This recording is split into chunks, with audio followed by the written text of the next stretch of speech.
Other top local story tonight, Warwick schools say they may have to make some very devastating cuts, all to eliminate school sports because of state budget cuts. And today, parents, coaches, and students met to come up with a plan to try and save sports. Eyewitness News reporter Alex DePrado is covering the economy. He joins us now live with more about their plans.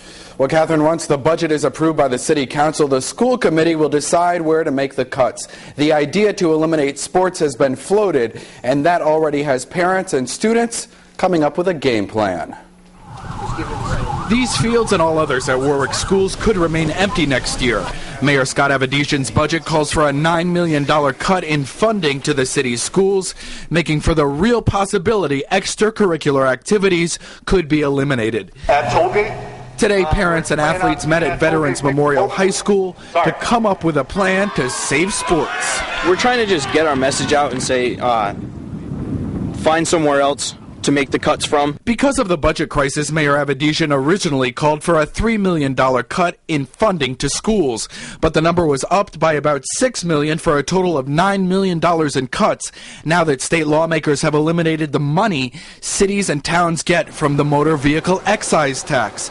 If the City Council approves the cuts to the school's budget, the superintendent has said it's a possibility sports could be out.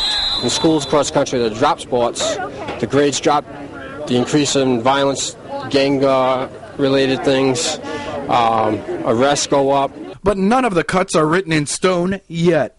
The City Council will ultimately decide what the cut will be, and students who want to save sports say they will be at the City Council meeting tomorrow night to make their voices heard. Athletics were definitely a big part of my high school career. I may not have been the best athlete, but I always was out there giving my best.